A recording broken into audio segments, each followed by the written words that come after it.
Dobar dan svima. Добар ден и добре дојдовте. Многу ни е мило што ве гледаме во вака голем број. Ни представува особена чест да бидеме ваши домакини на сцената денеска. Ова е Мирна. Ovo je Žare. А ова се е родителството некогаш и денес овозможено од Бекутан. Денеска ќе имаме многу интересни теми, ќе зборуваме за многу работи поврзани со родителството, не само некогаш и денес, туку и за некои други аспекти, за филозофија на родителство, за татковство. Da. Nemoj sad ti govorit sve ono što ću ja reći. Morat ću ja nešto reći oko toga, zar ne? Да не ти го земам текстот. Види, ајде јас ќе кажам тогаш нешто за историјата. 50 веќе години Бекутан е она што е символ, синоним за родителство. 50 години како Бекутан е не само дел од животите на родителите, туку она есенцијален дел без кој што не може. Јас можам комотно да кажам и од позиција на татко, но и од позиција на дете кој е растело со Бекутан, дека детството, а бога ми родителството мириса на Бекутан. И тоа мислам дека сите ќе се сложи. Она мирисот на Бекутан е мирис на родителство и детство. Пред 50 години Бекутан започна со само 5 производи. 50 години отпосле, денеска има речиси 100.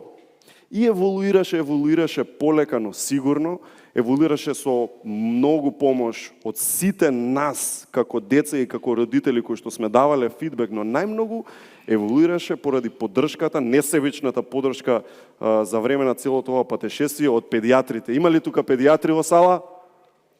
Бога ми има. Браво и ви благодариме од се срце. Без вас Бекутан немаше да биде тоа што е. Žare, sad mi kradeš moje teme kao što se vjerojatno krade i malo ljubav. Ono, voliš li više mamu ili voliš više tatu? Ali o tome ćemo i kasnije razgovarati. Ova naša konferencija o roditeljstvu je zapravo zamišljena kao jedan veliki razgovor. Razgovor jer svi mi kao roditelji želimo najbolje za svoju djecu. Nismo se rodili kao dobri ili loši roditelji, to se sve može naučiti, na svemu se može raditi, a znam da sigurno svi s puno ljubavi želimo da naša djeca izrastu u dobre ljude. Nekad je to malo teže, nekad je to malo lakše. Razgovarali smo čak, evo s mojom gošćom kasnije smo razgovarali o tim nekim čvorovima koji se dešavaju u tom nekom odgoju, pa nekako s godinama ti čvorovi postaju sve lakše za razmrsiti. Mislim da ono početak kad se dijete rodi, da je to jedan gordijski čvor za koji mislimo da nikada ga nećemo moći razriješiti. Naše teme danas, imamo 3 panela. Prva tema je razlikuje li se odgoj nekada i sada, znaju li majke i bake bolje od doktora. Druga tema je postavljanje granica i koliko ljubavi nam je potrebno i možemo li to dvoje nekako uskladiti. I treća tema je, evo tu će biti i Žare, koliko je važna uloga očeva u roditeljstvu. Да, благодарам што не ставивте и нас во целата приказка како татковци, да видиме и ние вклучени во сето ова, да си го најдеме местото. Ќе бидете вклучени и вие. Значи, сите вие што се во салата, очекуваме од вас многу, тоа модерно го викат engagement. Значи, сакаме engaging конференција да биде. Да, потребно е и ваше И како е потребно. Дjelовање. Сите на вашите масички пред вас ќе видите дека има QR кодови кои што се ставени со причина. Значи секој од вас може да учествува во конференцијата. На панелот што во тој даден момент ќе го гледате, вие само вклучете се со QR кодот што ви е на масичката со вашиот мобилен телефон и поставете прашања. Ние сите што ќе бидеме модератори на панелите, ќе добиваме лајв фит од овие прашања и ќе ве вклучиме секако во дискусијата. А исто и да се заблагодариме и на сите што ќе не гледаат и преку интернет, одиме лайв на стрим сме. Знам. Така пуштени сме. Zato smo se i uredili, Pozdrav. Žare. Да. Pozdravi za naše gledatelje Затоа се облековме убаво. na live streamingu. Така што очекуваме многу учество од вас, очекуваме да поставувате интересни прашања и да ни помогнете на нас што ќе бидеме модератори на сцена. Da. Mislim da ćemo odgovoriti na mnoga pitanja. Ako vas još nešto zanima, naravno nećemo moći odgovoriti na sva pitanja koja su postavljena, ali probat ćemo proširiti do kraja. Ќе се обидеме барем 1-2 да вклучиме. Не, ќе се обидеме и повеќе, се разбира. Можеме да почнеме? Mi možemo početi. Evo, ja bih zapravo ovako najavila našeg Natka. To da kad sam bila mlađa, mislila sam da moja mama ne zna ništa o maloj djeci i ništa o roditeljstvu. I onda sam ja rodila i onda mi se učinilo da moja majka zna sve. E pa sad, znaju li majke i bake? O tome će nam pričati Natko i naši pedijatri. Izvolite. Започнуваме.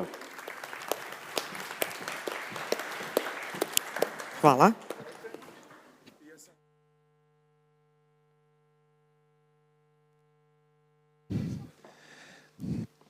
Veliki pozdrav svima vama ovdje u auditoriju.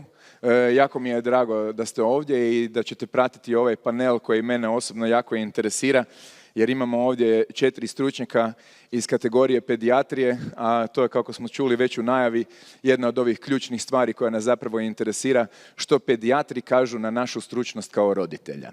I čuli smo već u najavi, cilj nam je ovdje kroz panel vidjeti kako su se zapravo odnosi u odgoju i brizi mijenjali kroz godine. Pozdrav svima vama ovdje, pozdrav ljudima na streamu, pozdrav simultanim prevoditeljima i pozdrav mojim dragim kolegama ovdje.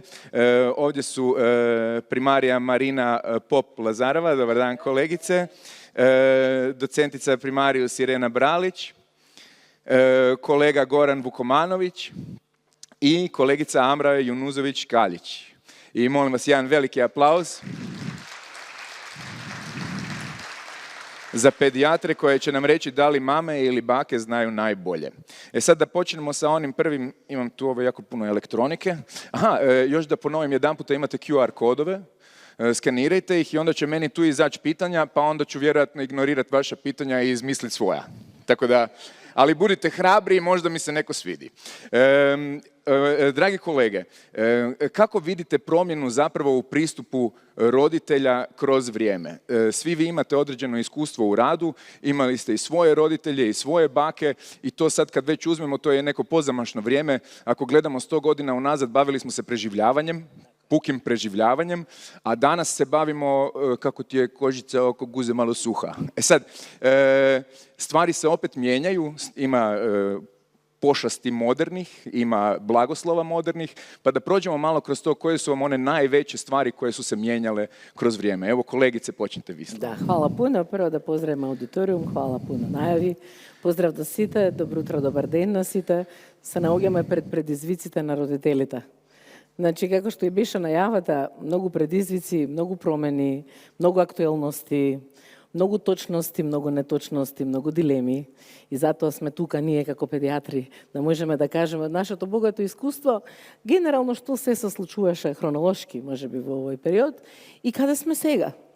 Така да поздрав до сегашните идните родители.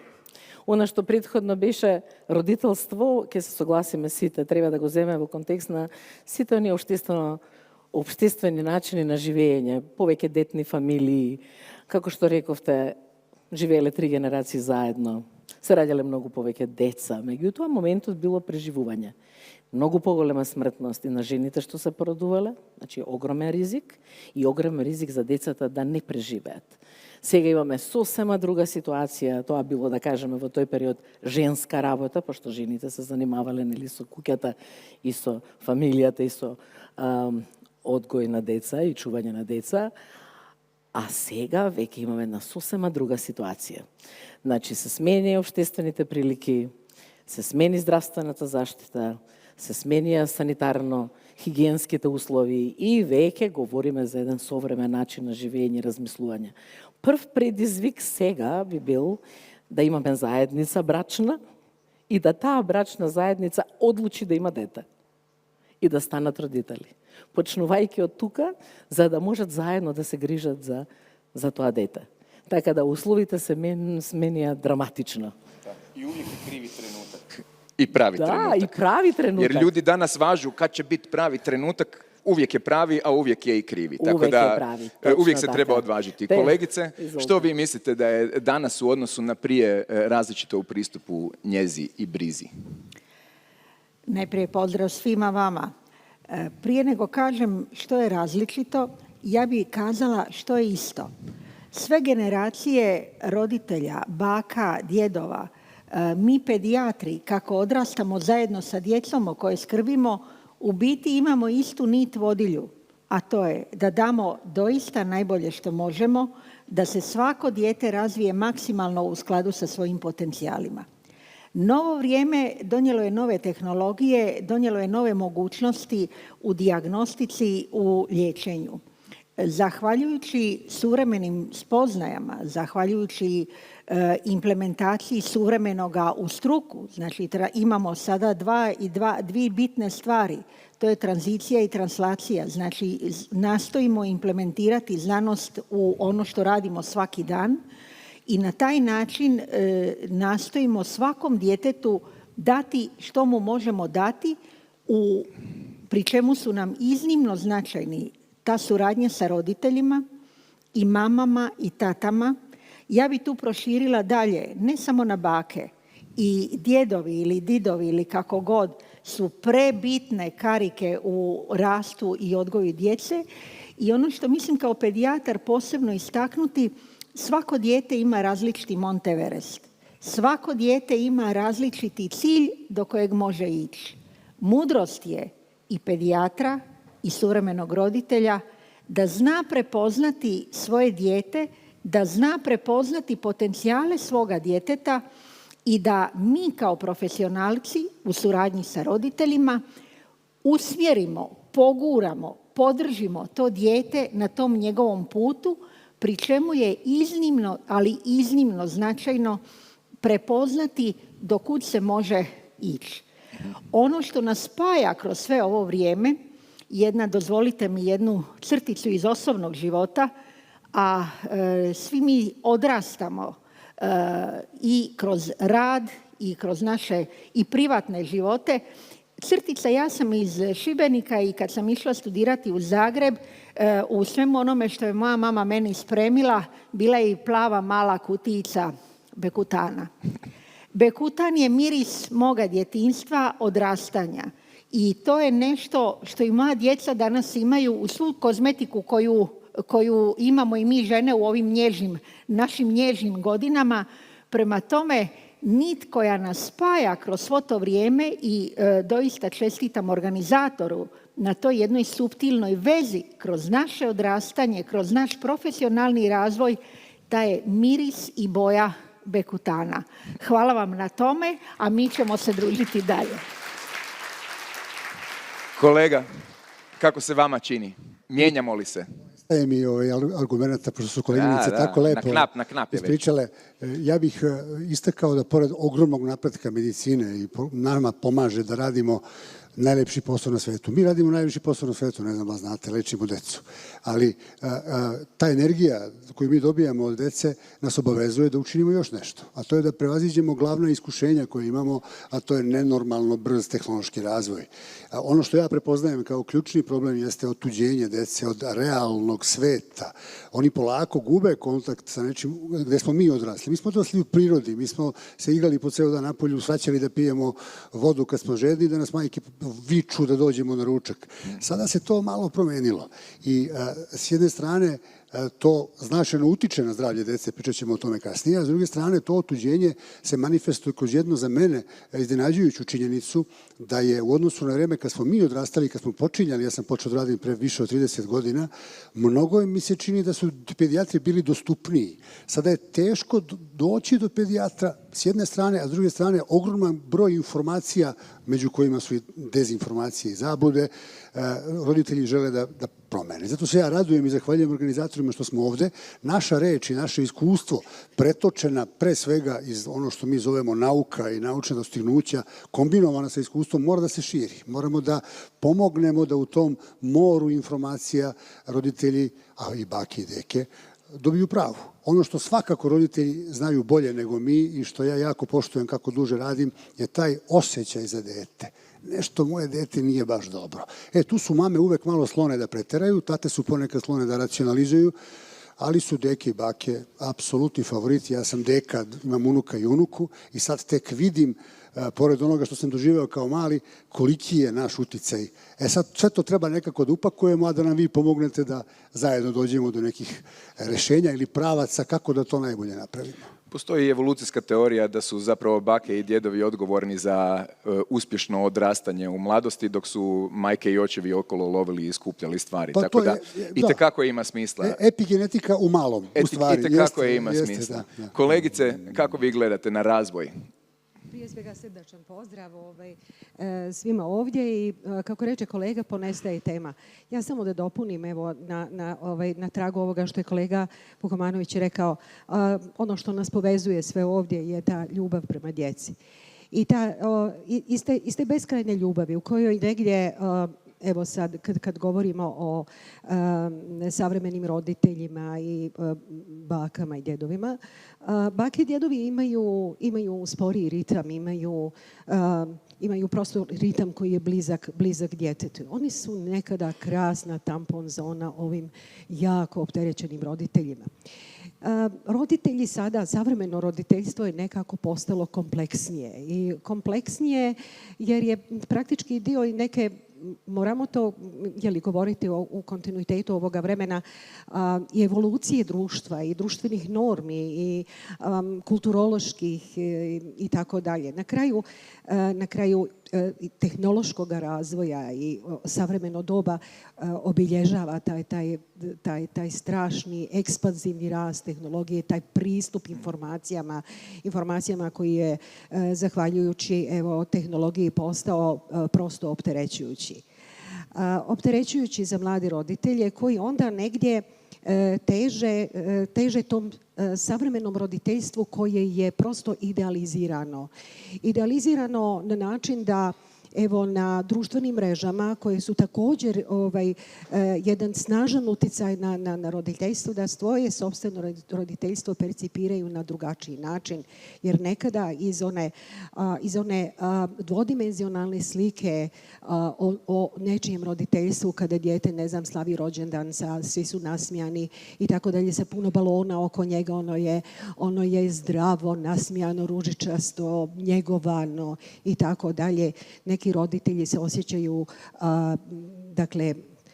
kako bih rekla, anksiozno anksiozno, jer možda ne mogu da postavljene su nekakve norme. Jesam li dobar roditelj uopće? Jesam li dobar roditelj, da li ja to mogu, jer treba da također ja sliku pošaljem. Dakle, evo, i u kontekstu ovih društvenih mreža koje također mogu da budu i utjeha za roditelji, da podijele neke teme koje su nekad ranije bile tabuizirane i ne znam, ovako i onako. Ali činjenica ovo što sve vrijeme svako od kolegica i kolega je tehnologija donijela određene terete savremenom roditeljstvu koje, kažem, postalo je kompleksnije, ali sve pratimo. Također je i savremena medicina pruža u kontinuitetu odgovarajući, reći ću, responsivno na ovo vrijeme u kome imamo i nove bolesti i nove uticaje, zagađenu atmosferu, klimatske promjene, pojavu novih bolesti i tako dalje. Medicina je nešto što je cjeloživotno učenje i na te, da kažem, izazove roditeljstva koji se prema nama, da kažem, problemi koji dolaze. Koji dolaze sa tim problemima, mi se negdje tome prilagođavamo i nosimo. Evolucija je. Budemo vidjeli da li smo dovoljno brzi.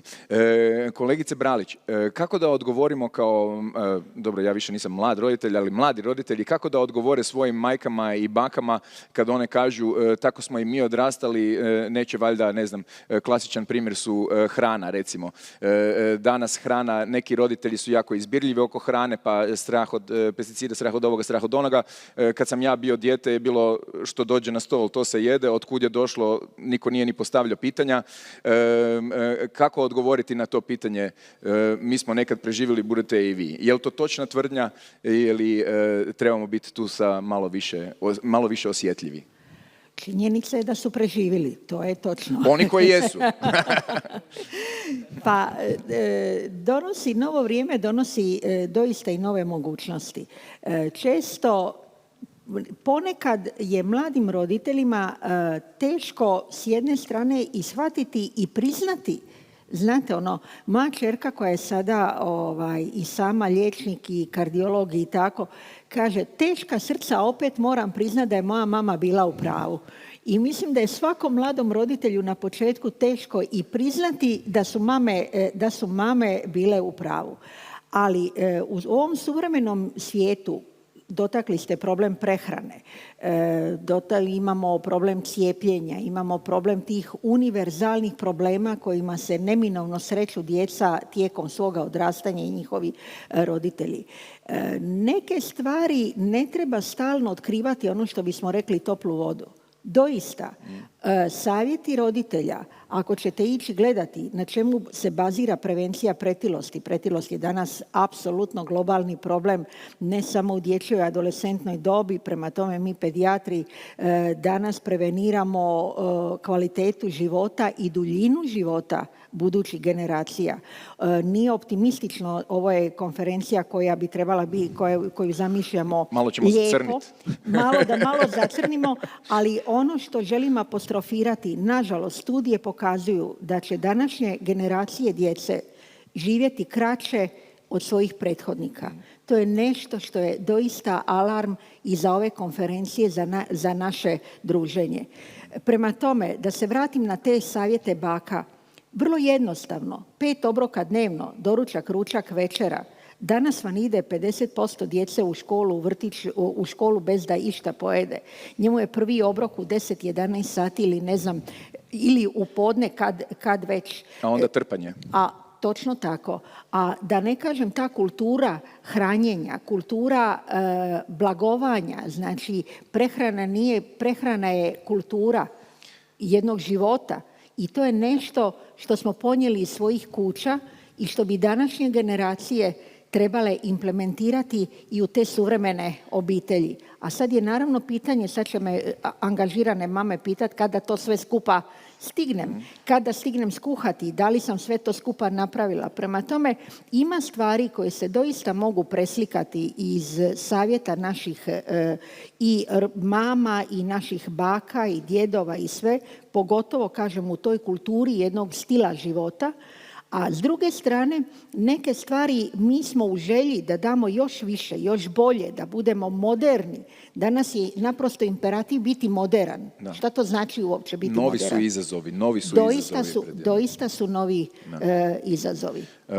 Kolegice Junuzović, koji su bili izazovi prije 20-30 godina? Što je onda bio glavni zdravstveni imperativ vama u pedijatrijskoj ordinaciji i koji je danas?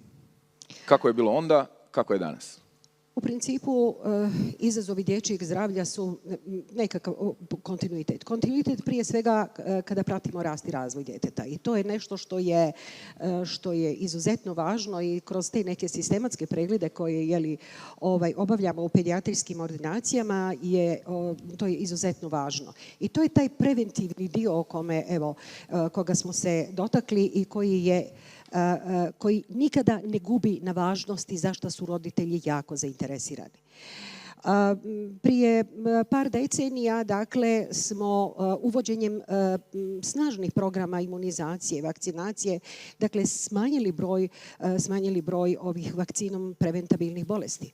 Danas, međutim, imamo neki drugi izazov, a to je negdje odustajanje od vakcinacije i promišljanje roditelja da vakcine nose nekakve rizike i tako dalje. Sila dezinformacija koje nas dovode u to da nam je procijepljenost u nekim zajednicama, u nekim područjima pala na jako niske postotke, zbog čega ponovno imamo epidemije.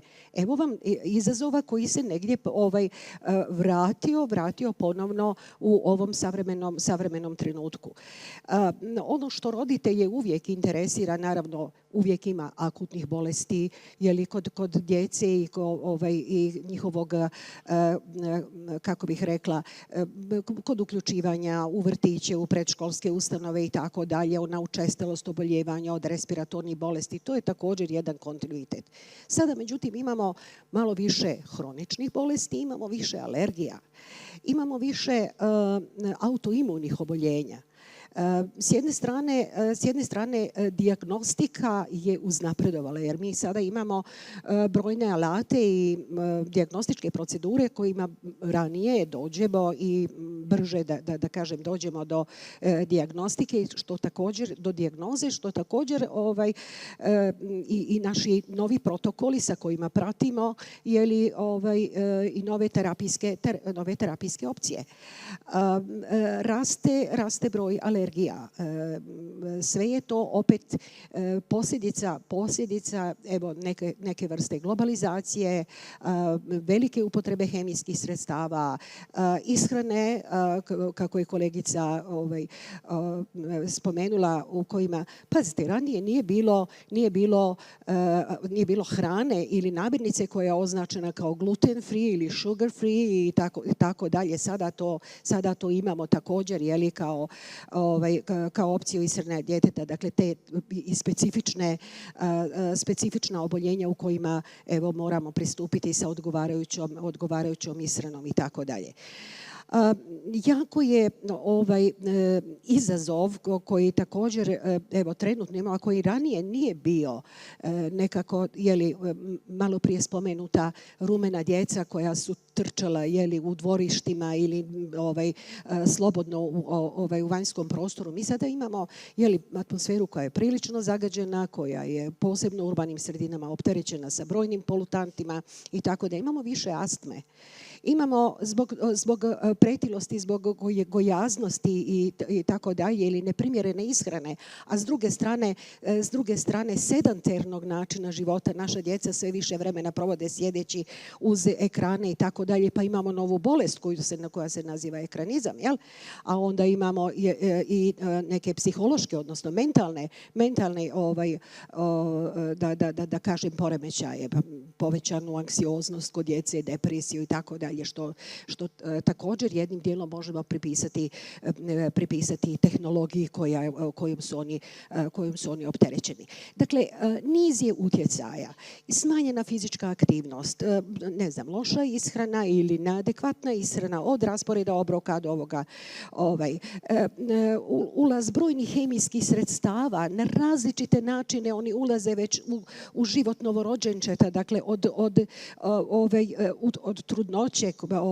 od trudnoće majke. Zato mi stalno govorimo o onih prvih 1000 važnih dana, a to je trudnoća i to su prve dvije godine života. Dakle, imamo niz tih situacija na koje mi moramo odgovoriti, odnosno savremena medicina koja je također tehnološki podržana, sa brzom dijagnostikom, laboratorijskom, svim slikovnim tehnikama, jer mi vrlo brzo možemo, evo i postoji telemedicinski pregled, vrlo brzo možemo da dobijemo informacije iz laboratorijske dijagnostike ili slikovne dijagnostike i tako dalje, i da na taj način pristupimo bolesnom djetetu. Izazovi su to što jesu, na njih odgovaramo, rastemo zajedno sa svim tim. Imamo li šanse, do tog ćemo doći malo ovaj crni dio? Nemojte da sve bude samo veselo. Ali prije nego što krenemo na ovaj edukativni dio, još me jedna stvar interesira. Kolegice, vi ste kao neonatolog tu u prvim danima, u prvim minutama i prije njih. Kako se promijenio ovaj pristup njezi i brizi djeteta odmah nakon poroda? Tu kao, ja se sjećam isto kad je došlo dijete, kad se pere, koliko se pere, jel se pere uopće, od koga pere? Jel ga smijem ja ko otac prati ili sam pregrub, hoće li ispast? Kako smo se tu promijenili zapravo u tom pristupu? Je li to isto ostalo ili smo tu otišli negdje? Znači, problem je to što dete ne dolazi sa upatstvo za upotrebu. Vi nemate upatstvo za upotrebu, znate. Svako dete je različito, kao što je svaka bremenost različita, svako rađanje različito i svako dete je različito. I ono što go kažavme, znači roditelite se bombardirani so mnogo informaciji, da li са точни, да ли не са точни, да ли са релевантно стручни, да ли не са. Меѓутоа, много е битно, уште во текот на самата бременост, мајката и таткото да бидат заедно, значи да развијат еден партнерски однос кон бременоста и кон нивното идно дете. И втора работа да бидат во контакт со стручните совети што ги добиваат од нивниот гинеколог, акушер, нивниот матичен педијатар, понатаму патронажните сестри, да не ги заборавиме акушерките. Сите тие учествуваат во еден систем кој што на некој начин ги подготвува од медицинскиот и стручен аспект родителите идни за тоа што ги очекува. Да им ја надградат нивната самодоверба и да добијат многу повеќе информации за тоа како да имаат добра бременост, рано да се откријат сите проблеми и рано да се интервенира. Да имаат терминско дете, на време да се породи, да се тоа направи во стручни услови, по можност со спонтано породување, сите тоа би сакале, нели, заедно, и ние како медицински лица кои работиме во породилиштето и родителите. Убаво би било татковците да бидат присутни на породувањето, тоа ќе може да кажат и од лично искуство. Еве, Жаре, пред малку говоревме на таа тема. Апсолутно им треба на жените психолошка поддршка, меѓутоа тоа е веќе ствар договор меѓу мајката и таткото, дали ќе биде тоа реализирано или не, секако со соодветна претходна подготовка, бидејќи тој емотивен момент е навистина незаборавен и многу важен во животот на семејството кое што токму тогаш се ствара. Така да раната грижа, раното поврзување емотивно, психолошко во поддршка со сите стручни совети, редовни контроли, следења, скрининзи и така натаму, породувањето што се случува во породилиштето, многу допринесуваат за таа врска и кохезија меѓу семејството да се случи. Значи, стручна помош во секој сегмент. Во породилиштето уште еден момент би сакала да кажам. Многу е битно рано започнување на доењето. Значи, жените во главном некако се обседнати со тоа како ќе биде породувањето, али многу малку, многу малку на некој начин се обрнува внимание на она што се случува потоа. А потоа го ставаме детето кај гради на мајката и треба детето да почне да цица. Ова е нова вештина, морам да кажам, и за мајката која треба да научи да дои, а нова вештина и за детето кој треба да научи да цица. Да. Така да тој спој, секој пар е уникатен, мора да биде тука под стручен надзор, стручна помош и стручно асистирање, за да може да имате иницијација на доењето. Бидејќи нема подобра храна, нема подобар лек од мајчиното млеко. Со сите своји бенефити, краткорочни и долгорочни, во интерес и на здравјето, растот и развојот на детето, емотивно и психолошки, апсолутно. Така да поддршката, иницијацијата почнува во породилиште, а после тоа системски треба да се понатаму поддржува. И морам уште нешто да кажам, дека ние традиционално кај нас сакаме да доиме. Значи, во породилиште сега, ако прашате млади жени дали би они да дојат, па 99% ќе ви кажат да. И тука е поддршката исто и од бабите и од сите од семејството кои што помагаат за доењето. Меѓутоа, кога ќе почне детето да плаче, за жал, плачот се толкува многу често како детето е гладно. Да. И тука веќе почнуваат сите проблеми. Сите сакат детето да не биде гладно, нели? А доењето е процес, треба трпение и време. Првите 4 недели се клучни. И не одма одустати. Него устрајати. Значи, поддршка треба. Стручна, медицинска, емотивна, професионална, семејна, од сите компоненти кои што учествуваат во овој процес. И обителјска. Апсолутно, фамилија. Све скупа. Тако е. Колега, сада смо чули веќе ових 1000 важних дана, čuli smo pretilost, čuli smo nove neke bolesti, novi neki izazovi.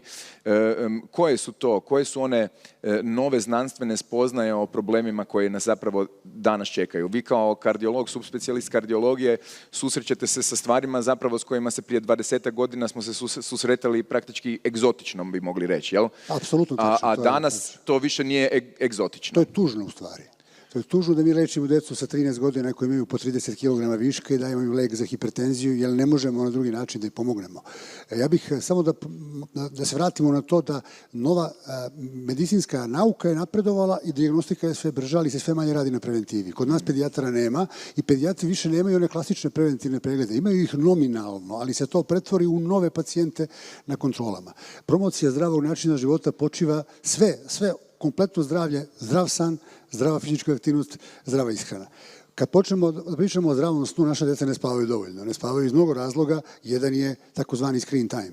Preporuke koje se moramo držati je da najmanje sat vremena pred odlaskom u krevet dete ne treba da ima ništa na ekranu. Ko to sprovodi? Pogledajte svoju decu.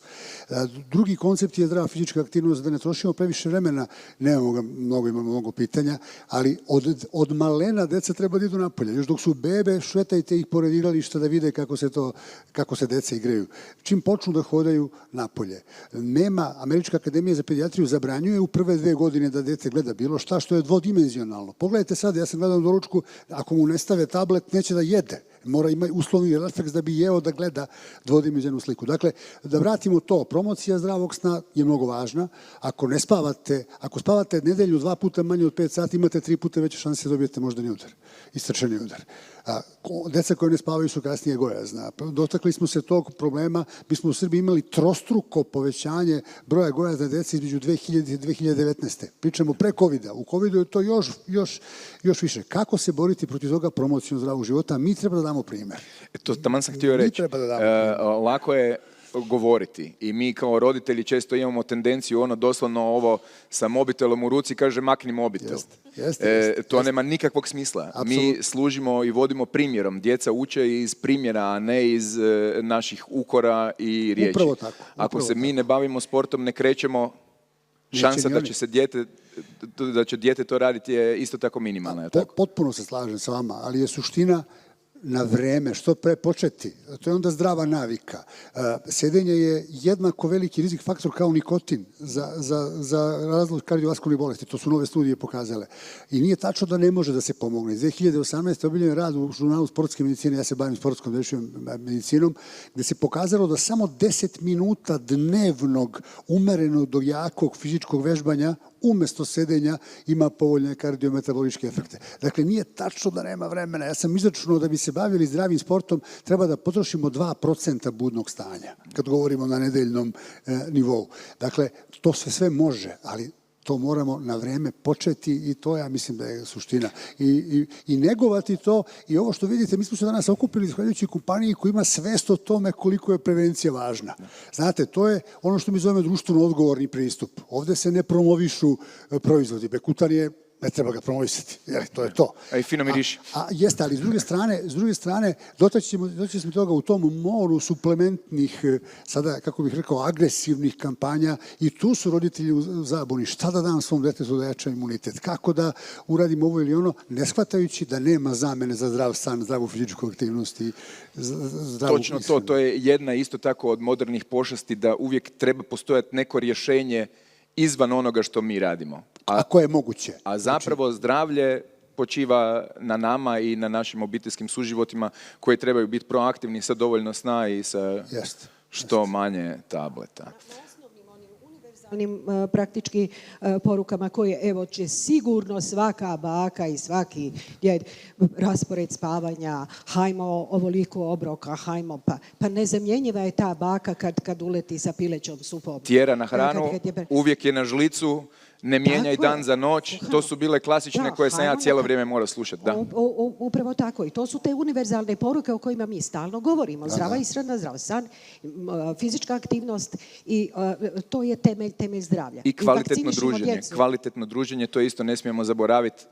Taj društveni kontakt koji je prije bio zapravo više izražen, danas sve manje izražen. Čak i u obiteljima ovo što kažete, sjedimo na mobitelima svi skupa, a niko se ne druži, a onda mislimo da nas djeca i poštuju i da su naša djeca. Zapravo više nisu naša djeca, nego su njihova djeca. Tako je. Slažete se? Statistike kažu 4 sata odrasla osoba provodi na nekom ekranu. Tinejdžeri 9 sati. To su velike... Što kolegice Brali, što ovaj brz način života donosi? Mi često danas kažemo stresan način života. Ja volim reći da stres dolazi od nas. Rijetko koji stres je objektivan. To je kad te neko tuče, kad te neko ugrožava fizički, psihički i tako dalje. To je objektivan stres, ali realno gledano mi si radimo sav taj stres i ubrzan način života. Isto smo za to odgovorni. Mogli bi usporiti, ali ne usporavamo. Kako to utječe danas na zdravlje? Možemo sad reći već obitelji. Zapravo ovdje ne razgovaramo samo o djeci, razgovaramo o zdravlju obitelji. To je za pedijatre jednako važno kao i samo dijete. Prevažno. Obitelj, mama, tata, bake, djede. Ključna je riječ u današnje vrijeme. Naći vrijeme za svoju obitelj, vrijeme za, ja bih rekla, pa i za svog partnera, vrijeme za vrijeme za druženje. Vraćam se na zajedničke obroke, na zajedničko druženje, kada se za stolom razgovaralo o onome što se taj dan desilo ili što se bar taj tjedan desilo. Ali mi u toj silnoj žurbi, ovo što ste lijepo apostrofirali, djeca odrastaju mimo. Zapravo kad idete vidjeti studije koje pokazuju koliko su roditelji vremenski sa svojom djecom, to je nešto što je zastrašujuće. Ta djeca odrastaju usput, pored. To su nekakvi paralelni svijetovi, paralelni životi i dozvolite na ovoj konferenciji još da dotaknem bitan segment u odrastanju svakog djeteta, a to su znači odgojno-obrazovne ustanove koje lijepo kažu i odgojno i obrazovne i bitno je da su recimo na ovim konferencijama, da su i oni educirani o tim zdravim stilovima života, jer naša djeca puno više vremena provedu sa svojim odgojiteljima u vrtiću nego što će provesti sa mamom i sa tatom, jer u biti za to vrijeme nema. Dakle, taj užurbani stil života s jedne strane djecu prepušta ekranima, djecu prepušta drugim utjecajima za koje mi niti ne znamo da oni postoje, koji formiraju i te i stavove i znanja i djece, ali s druge strane i roditelji više nemaju niti vremena da isprate tijek bolesti. Znate, mi savjetujemo, pa dođite tad, pa vidite, pa pratite, pa kako je bilo. Danas ćete imati sve manje, danas roditelji nemaju vrijeme niti da isprate. Bolesno dijete postaje naš problem. Ne, razumijete, postaje problem, neko drugi to treba riješiti, ali ne ja kao roditelj. Dijete boli, recimo mi smo odrasli fantastični. Nas kad boli glava, mi popijemo tabletu da nas glava ne boli. Koliko roditelja, moje pitanje onako za streaming, koliko roditelja kad dijete kaže da ga boli uho, koliko roditelja pod A izmjeri temperaturu djetetu, ne ovako, nego izmjeri mu doslovno temperaturu. S druge strane, koliko roditelja da djetetu lijek da ga ne boli protiv bola. Odrasli zaboravljaju da dijete boli. Dijete boli fizički, tjelesno, ali još teže i poraznije za sviju nas, dijete boli duša. No. Dijete je tužno u toj svojoj samoći i u tom našem užurbanom stilu života. Pogotovo to znači dijete, još nešto što mislim da je prebitno na ovoj konferenciji reći, dijete nije niti prva, niti druga, niti treća, niti peta, niti sedma. Dijete po definiciji, znači do 18. godine. Ti tinejdžeri, adolescenti imaju svoje probleme. Ti su problemi u strukturama našeg zdravstvenog sustava ostali negdje ispod radara sa svojim kroničnim problemima, sa poremećajima mentalnog zdravlja o kojem niti mi kao profesionalci nismo dovoljno senzibilizirani. Prema tome, to su doista veliki izazovi koji proizlaze iz ovog tempa života. Pitao bi kolegicu Junuzović da počne, a vas da se kratko nadovežete ako imate neki vlastiti primjer, ali koliko danas društvene mreže i famozni dr. Google utječu na vaše razgovore u ordinaciji? Koliko ljudi dolaze već sa svojim idejama i onda vi zapravo trošite i vrijeme i energiju da izvedete na pravi put, ajmo reći. Tako je. Hvala lijepo na tom pitanju, jer ono doista jeste aktuelno i vjerovatno sve više se aktualizira. Na tu temu evo, ja bih samo navela jedno istraživanje koje su napravila, koje zorno prikazuje šta je, gdje su nekakvi ključni izazovi kad je dr. Google u pitanju. Naime, roditelji, dvije su grupe roditelja, od kojih su jedni sa svojim bolesnim djetetom imali pristup internetu da konsultuju sa tim simptomima, a druga grupa roditelja nije imala. Obje grupe roditelja su svoje dijete odveli pedijatru. Ova grupa koji su bili povezani na internet i proguglali te simptome i tako dalje, imali su manje povjerenja, osobito ako je kontradiktorno bilo ono što je rekao pedijatar i ono što je rekao dr. Google. Dakle, oni su išli dalje u istraživanje i tu je da kolokvijalno kažem kvaka. U tom istraživanju, dakle, simptoma, laboratorijskih pretraga, rezultata za koje roditelji traže objašnjenje i tako dalje, može ih dovesti u veliku zabludu. Nezamjenjiva je u tom kontekstu nezamjenjiva je stručna pomoć, posebno kada se radi o bolesnom djetetu. Jer ono što će zavisiti naravno od ključnih riječi koje će ponuditi, reći ćemo dr. Google, i informacije koje će dobiti. Prije svega, da li su to informacije sa kojih platformi dolaze, ko o tome zdravstvenom problemu govori, da li su to stručne informacije koje su mi govorimo o nečemu što je nauka dokazala, evidence base, i mi možemo da stanemo iza toga. Tu je struka, učimo je stalno istražujemo i stalno dolazimo do novih saznanja. Upravo i noseći se sa tim izazovima. Roditelj to nije u stanju, nije osobito ne u trenutku kada je u strahu za svoje dijete. Ja ću opet negdje se osloniti na jedno istraživanje koje kaže sljedeće. U razgovoru sa pedijatrom, dakle reprezentativan uzorak, Amerikanci su to uradili, 15 minuta nakon razgovora sa pedijatrom roditelji ne znaju oko 50% informacija koje su bile u tome razgovoru. Pri tome najviše znaju iz prve trećine razgovora. A u prvoj trećini razgovora bilo je riječi o tome šta je ovom djetetu, već smo došli negdje, pa su se do neke dijagnoze, onda su se roditelji relaksirali, aha, nije ništa strašno. Jer mi imamo veliki broj roditelja koji dolaze, mi smo u panici, mi smo u strahu. Panika sužava misao, sužava percepciju. Dakle, šta hoću da kažem? I onda najmanje roditelji znaju o terapiji. A onda na društvenim mrežama i evo kako god okrenemo na internetu imamo ponudu sile suplemenata, kako je kolega koji podržavaju imunitet, o kojima roditelji ništa ne znaju, stavi u korpu, kupuju to i tako dalje, liječi sve bolesti. Ne znamo ni što je unutra nekad.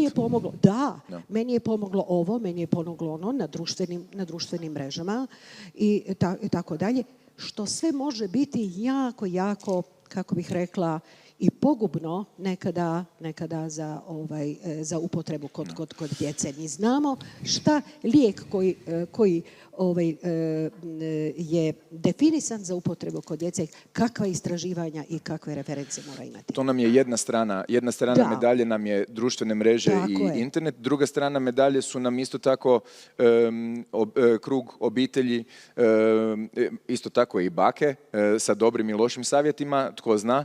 Vjeruju li roditelji više vama kao stručnoj osobi ili vjeruju više savjetima svojih prijateljica, majki, baka ili nekoga? Kako je to, doktorice? Ja mislim da mi stojimo u kombinaciji toga. Međutim, ono što je dobro, baš što je koleginica premalo pričala, oni to pročitaju, izguglaju, vide kako stvari stoje, ali pitaju nas. Znači, tamo gdje imate poverenja, kao što imate doverba među pedijatrot i među roditeljite, saka da ve čujati vas, saka da go čujati vaše to mišljenje.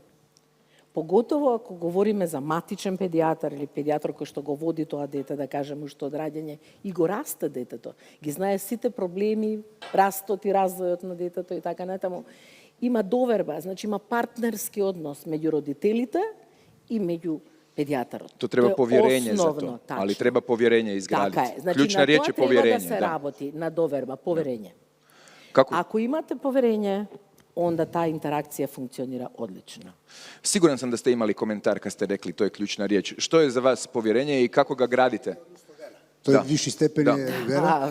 Povjerenje se gradi pravim savjetima, pravim pristupom. Kod nas u Srbiji je urađeno istraživanje gdje je pokazano da i ubedljivo najviše veruju pedijatru. Tu nema nikakve dileme. Ali je pedijatara malo. Pričamo sada, vrtimo se u vrzinom kolu. Pričamo realno. Mi se bavimo dugo edukacijom roditelja i mi smo počeli pre nekoliko godina da uspostavljamo to povjerenje na društvenim mrežama. Vi ste krenuli sa portalom i tako dalje. Slobodno izgovorite, nije da reklamiramo. I mi ne reklamiramo, nađu oni nas. Ali pojente da vi jasnim, razumljivim rečnikom objasnite i kad ljudi vide da to radi, da je to njihovo dete bolje, da nije moralo otići kod doktora koje zbog bola u uhu, uzelo ibuprofen, otpušilo nos, dete za 3 sata ne plače, a prethodno su išli u 3 ujutru u dežurnu službu, čekali 5 sati da bi doktor to isto rekao. Onda se gradi poverenje. Koliko god to zvučalo paradoksalno, moj uzor u tom marketinškom smislu bile influencerke, oskudnog obrazovanja koje imaju mnogo bolji uticaj na roditelje. Sada ih, međutim, damama ima puno kvalitetnog kadra koji je u sprezi sa strukom i koji u stvari pokušava da dođe do roditelja. Ja mislim da je to put, ali to je, govoreći time consuming priča. Morate odvojiti vreme za to. Nije da radite posao koji oslobađa puno vremena i da nije stresan. Tako je. To je tačno, ali mi dobijemo efekte time što na taj način mi rasterećujemo roditelje brige, rasterećujemo zdravstveni sistem nepotrebnog odlaska kod doktora i naša glavni argument je ako odete za blage simptome čekajući u čekaonici dobit ćete neku drugu bolest koja će biti mnogo ozbiljnija. I hoću da kažem, to građenje poverenja jeste dugotrajan put, ali onda poverenje pređe u veru. Kad to pređe u veru, onda je to zid protiv dezinformacije. Ovih drugih stvari koje smo spomenuli. Koji imaju mnogo interesantne i lepe priče, ali koje su potpuno neutemeljene Moj pedijatar sa velikim zadovoljstvom pratima. Danas sam saznao da je kolegica Bralić prije 10 godina izdala je knjigu Kako zdravo odrastati. I sad imate novo reizdanje, to sam spontano pripremio ovdje. Sad imate i novo reizdanje. Što se promijenilo u 10 godina od jedne knjige do druge knjige?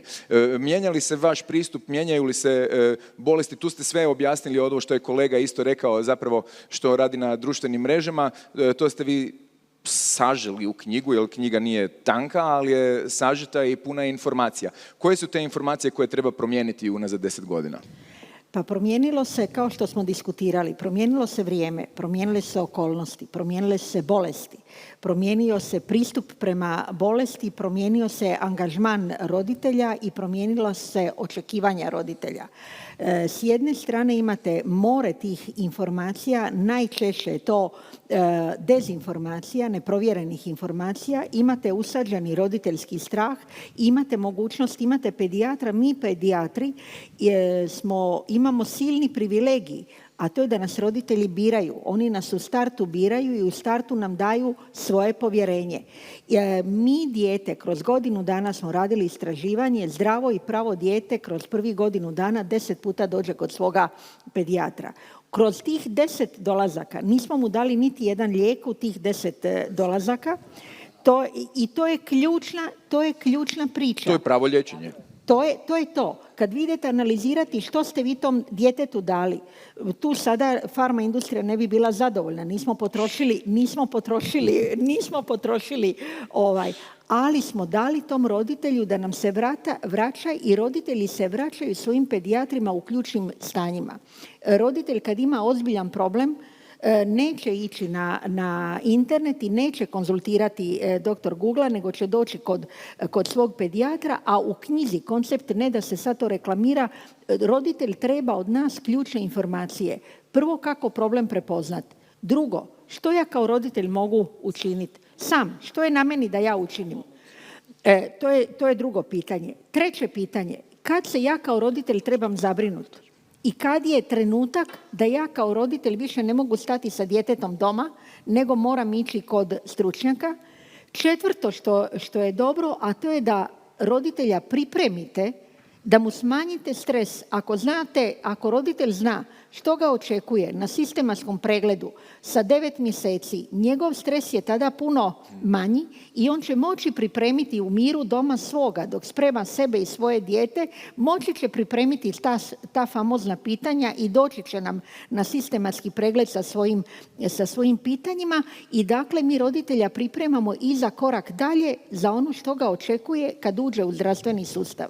I to kad vodite kroz najčešću problematiku, kroz najčešću simptomatologiju, to je nešto što mislim da je temelj na kojem bi trebalo graditi i povjerenje i znanje. Ključna druga uz povjerenje velika i ključna riječ je znanje, edukacija i izvori informiranja. ko vas informira i mislim da mi kao struka tu trebamo dati više svog doprinosa i još jednom hvala domaćinu danas koji nas je prepoznao i povezao. Znači, kao što je kolega rekao, i svoje slobodno vrijeme žrtvovati. Izvolite. Samo sam htio dodati, ovo je sad, to je idealan primjer kako to treba. To je primjer deteta koje je došlo do vrtića, pilo nikad ili jednom antibiotik. Sad mi taj primjer moramo da promovišemo, jer to nažalost nije uvek tako. Imamo i drugih primjera. I to je u stvari poenta društvenih mreža i evidence-based medicine, da mi nauku i naše višedecenijsko iskustvo pretočimo u jednostavan medijum. Ako traje duže od minut, to je već katastrofa. Ali oni koji hoće da saznaju malo više, to ja znam da je to strašno. Fulali smo 44 minute za sad. Ne, ljudi, sada mame koje čekaju bebe ne čitaju knjige. To vam je statistički procenat kad govorimo o stručnoj knjizi. Ne, oni idu da se informišu na internetu. To nije doktor Google, oni imaju sada i aplikacije, imaju sada, to je jedna priča vrlo kompleksna, ali ovo sam teo da kažem, promovisati ove primere, konkretne primere, dečko se zove tako i tako, krenuo, pa kako je to? Može, zato što je bilo 1, 2, 3, 4, 5. I njih samo to obrnuto interesuje, kroz simptome, kroz visoku temperaturu, kroz bol u grudima.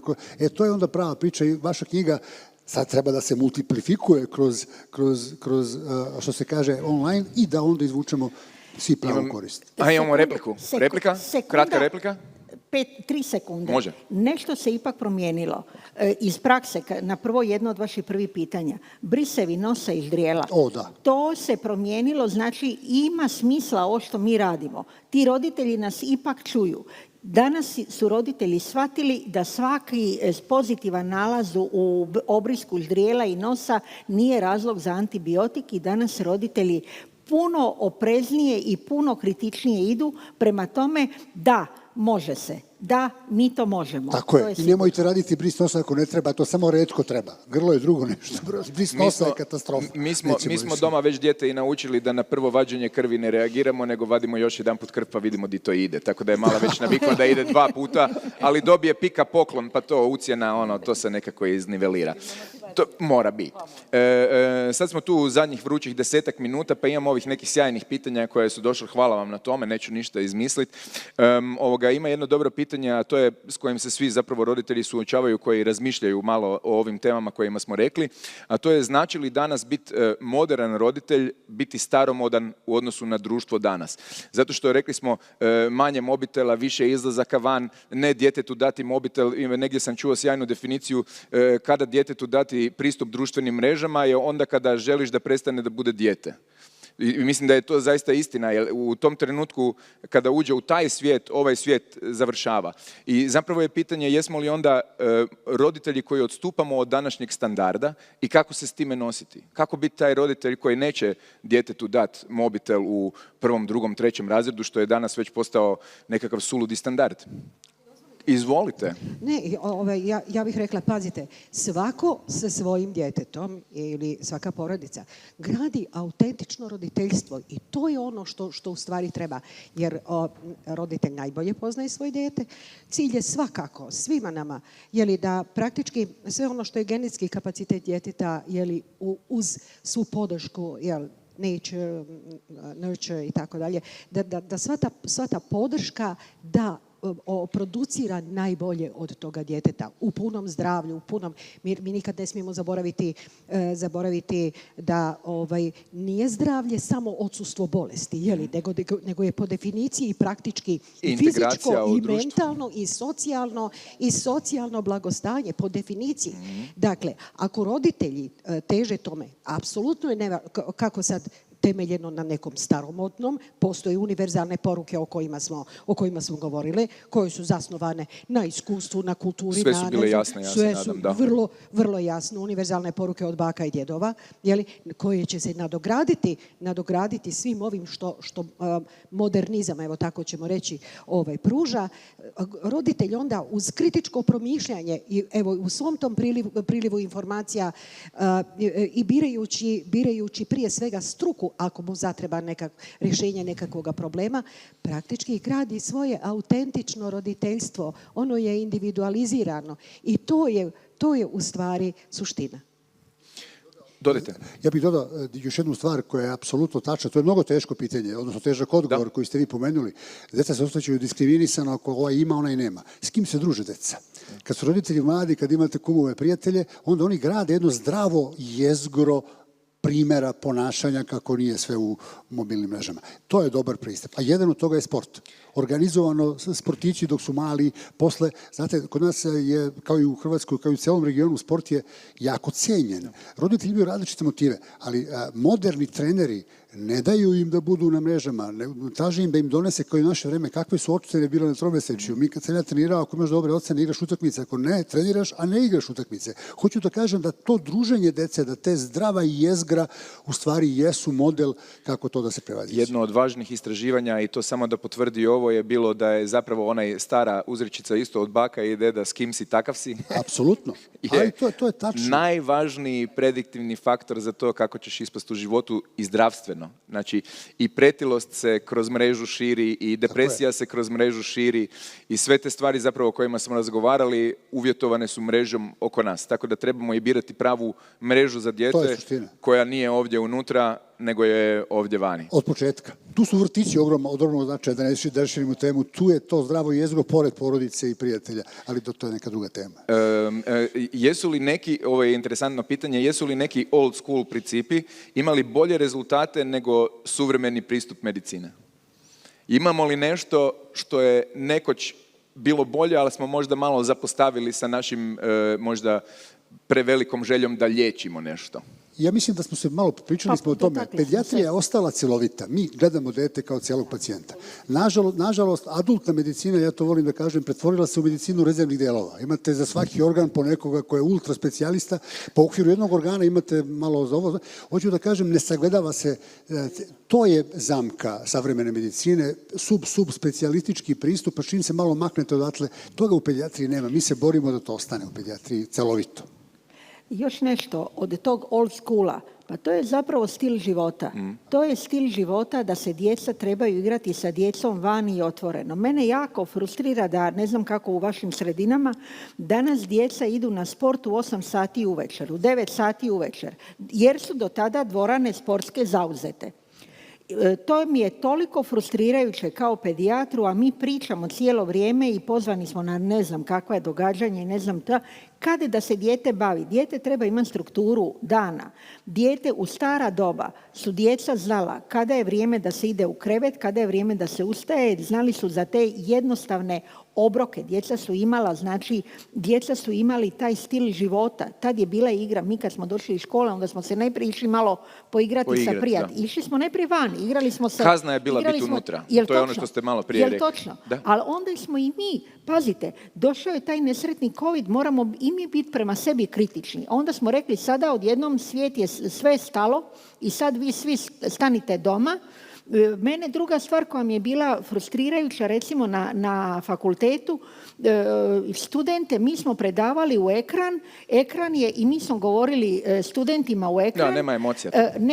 Niti ti znaš kao nastavnik šta ti tamo s druge strane je, niti onaj s druge strane zna što ti govoriš, ali ono što je meni isto jedna crtica iz života, ja sam postavila svojim studentima pitanje, ali čekajte, kad će se ti mladi ljudi upoznat, kad će ko vidjeti sjaj u oku?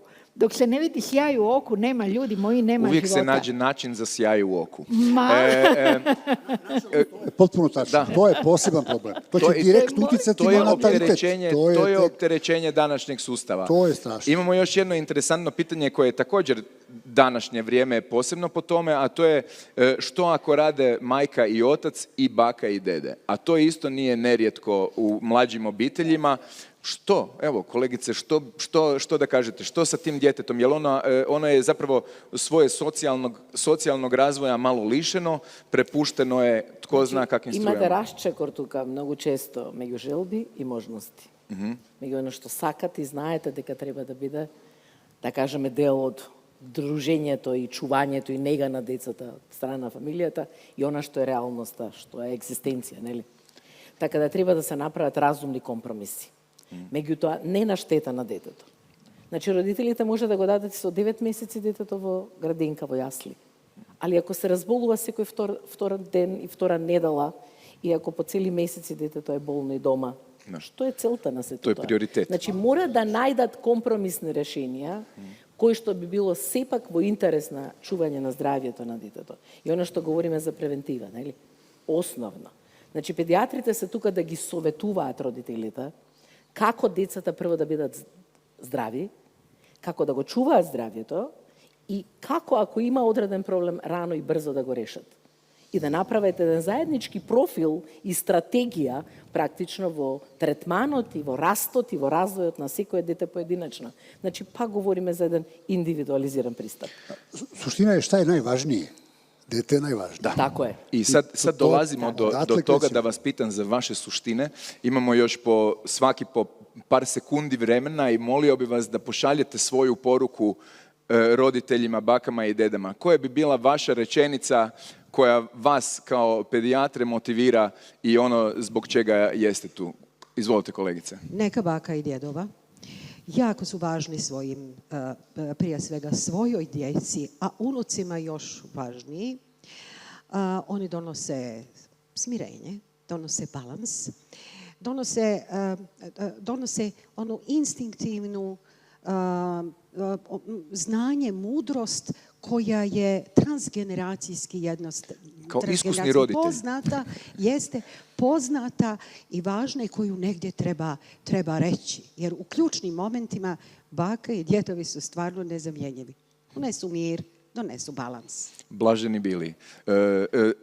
Kolega deda, izvolite. Ponosan je. Slušajte svoje dete, nađite mu se i kada vam se čini da nije u pravu, zapitajte se da možda ipak dete jeste u pravu i pustite bake i deke da rade ono što najbolje znaju i naravno slušajte svog pedijatra. Sjajno. Dragi roditelji, budite roditelji i radujte se svom roditeljstvu, radujte se svome djetetu, radujte se svakom danu koji je. Kad ne znate, pitajte. Imate pedijatre, otvoreni smo i dobru volju imamo da vam informaciju damo. Osluškujte dijete, budite i kritični, ali ključna je riječ uživati u svakom danu i pronaći vrijeme iza sebe. Nije sramota tražiti vrijeme iza sebe. Roditelji trebaju vrijeme iza sebe.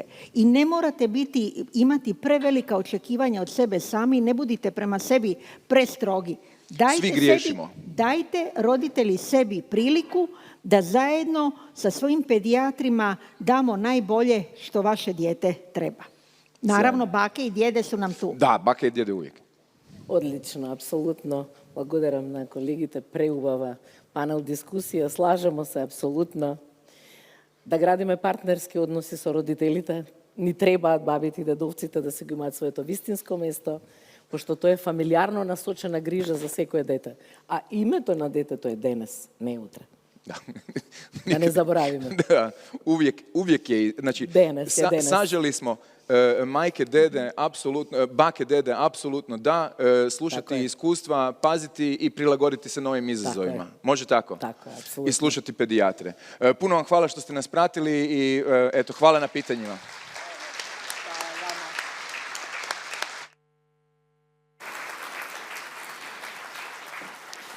Hvala našim pedijatrima, a sada se slobodno možete osvježiti, evo iza vas su vrata, tamo je kavica pa se vidimo za jedno 45 minuta. Uživajte.